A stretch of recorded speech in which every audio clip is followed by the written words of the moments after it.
Hello everybody, welcome back to my movie review series. Today we'll be discussing Jaws 2. I watched this one, I don't know, probably about 5-6 days ago on Tubi. You can currently watch it for free. If you're new to my channel or not, you know the drill. I'll be giving you my overall impressions / grade after reading the logistics of the movie as provided by Google. If you have not seen the movie and would like to, once I give my grade, there will be spoiler alerts. We'll be discussing the plot synopsis and any character development, along with any similar movies or major themes. So Jaws 2 was rated PG. It was released in 1978, is a horror / thriller. It has a runtime of 1 hour and 56 minutes. Currently watch it for free on Tubi. I think it's there until the end of August.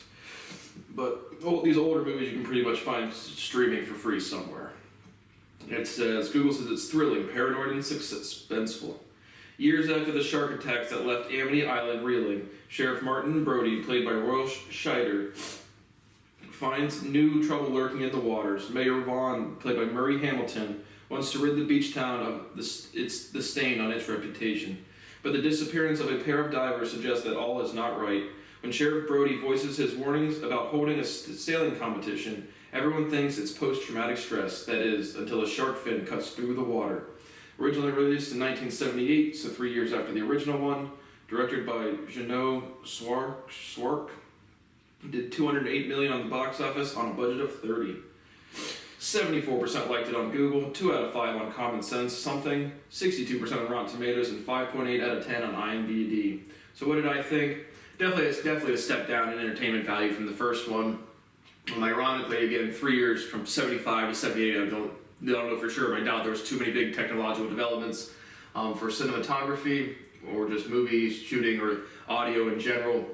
So I actually thought the shark scenes, obviously it's a prop, but I thought they were more convincing in the first one. This one, it takes at least an hour to even get into any sort of real development, whereas in the first one, again, another 2-hour movie where after the first 30 minutes, they're full-fledged trying to hunt Jaws.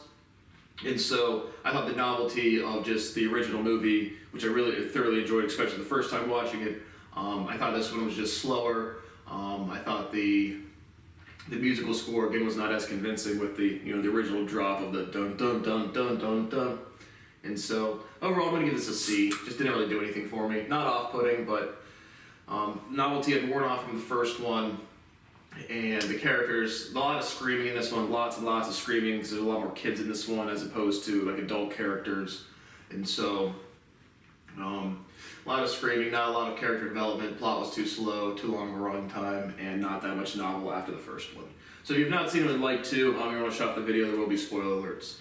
So the movie opens up, you have two divers, like the intro said, and they have just an underwater camera taking pictures at the site wreck of the Orca, which is the ship they do to hunt Jaws in the first movie.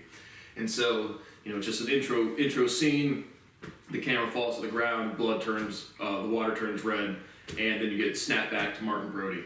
So again, Martin is married to his wife Ellen. They have 2 sons, Michael and Sean. They're both now older. In the first one, they were very young, but I'm assuming it's modern day to 1978. With the 3 years time elapsed with the characters as well. And so there's a lot of minor characters in here, so I didn't put up very many of them. But again, Martin Brody is paranoid about the shark attacks. They find this diver's camera.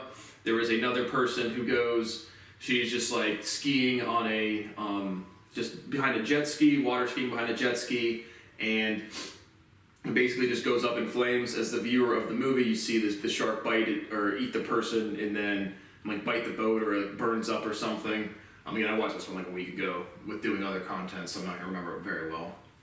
But there's a young couple on the beach, or an old lady or something, and so they both just see the 2 people water skiing and jet skiing, and then a big explosion, and they're gone, and they're not sure what has occurred. So Martin Brody is sounding the alarm, saying, this is with the boating accident or the jet ski accident, along with the divers going missing. I'm very suspecting this is a shark attack again. He brings some information to the town hall board. The mayor again wants to keep the beaches open for tourism. They're pretty suspicious. They say they got it under control. So Martin Brody the town mayor is showing some prospective, condominium owners or maybe people who want to retire in the area, just, some sort of commercial activity. And Martin Brody is up in this elevated tower, and I think even before this, he gets the pictures developed from the camera, and he makes out what he says to be the face of a shark. He brings it to the city council, and they don't agree with him. And so Martin Brody is now standing up in this watchtower looking for sharks. He sees a big school of fish. He starts ringing the bell, panicking, everybody out of the water, out of the water. He runs down from the tower, does some desk pops at the School of Fish. If you don't know the reference, Desk Pops, it's from The Other Guys with Will Ferrell and Mark Wahlberg, I believe. They just tell Will Ferrell to, everyone on the first day at the police office shoots their guns as a desk pop. So if you don't know that reference, a lot of Americans should. But regardless, he starts shooting into the water, he kills some fish, but then the town city council fires him and promotes his deputy to sheriff for negligence discharging of a firearm. So Martin Brody is now out as the sheriff. His sons, Michael and Shawnee, a little bit older, I forget which one's the older one, but they're running around, they got a group of friends, and Michael's doing a lot of sailing this summer, and Martin kind of wants him to hang back and not do so much sailing and maybe get a job or whatever. And so after Martin loses his job, I forget exactly what happens, but they kind of just go through, they go out there looking for more stuff, I guess, but kind of the resolution to this movie, again, I'm going to miss some scenes, I watched it a week ago, but he's out of his job, he's down and out with his wife, he tries to go get, he gets on a boat, he's not allowed to, like a police boat, he's not allowed to in an official capacity, but there's a lot of kids basically playing out in this cove or out in this, sailing competition once again, and so Martin is not sure. I guess this is I'm missing the scene order. But Martin and Ellen wake up and they're not sure where Michael and Sean are. And Michael and his friends has some love interest in one of the girls. And she's like, do you always do what your parents say? And he's like, no. And she's like, okay, well then meet me at the dock at this time. We're gonna go to this sailing competition or go have fun out on the ocean. And so Michael goes out with his friends, again, whoever the older one is, and the younger one's like, can I come along? And the older one's like, sure, come on. And so, I guess he's pretty reluctant because he starts yelling, like he's trying to sneak out in the morning before his parents wake up, and the younger one starts saying the older one's name real loud, like, if you don't let me in, I'm going to tell mom and dad, and you're not going to go either. And so they go out sailing. Martin and the deputy sheriff or whatever do learn that it's an actual shark, and so now they're panicking, and they're like, where all of these kids are out in the ocean. And so Martin unhinges this boat, he goes to find them. The kids have been attacked by Jaws, and now they're all kind of, hiding on these boats, and they're like real small boats, little sailing boats, so not much protection from the water. Martin Brody hurries up and gets there. The Jaws attacks his boat or crunches his boat, and he basically crashes into this small island where all of these kids are trying to get to be on safety.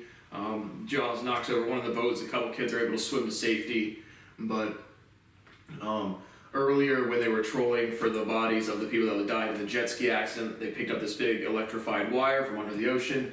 And so Martin has this idea that he's going to distract Jaws or, entice Jaws to come over next to him and let the kids go.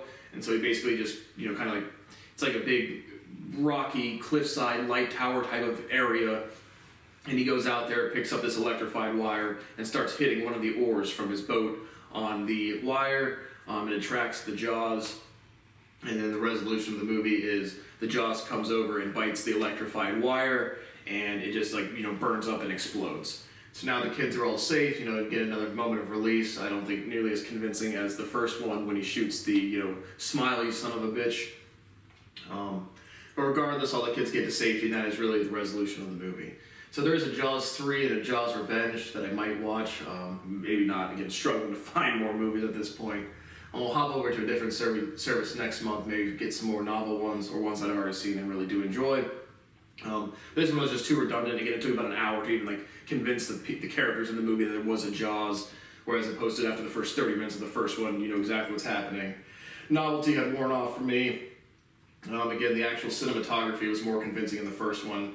Even with a 3-year time lapse, And again, when the kids are getting attacked on the boat, it's just a lot of screaming, and I do not like screaming. So overall, C didn't really do anything for me, and definitely a step down from the first one. So if you have not seen it and you have watched this point in the movie, you've already seen the movie, or you know pretty much the plot development. So again, no major themes. Similar movies, again, the other Jaws movies, and there's a ton of shark attack movie type of things. And so thank you for watching my review of Jaws 2, and I will see you on the next one.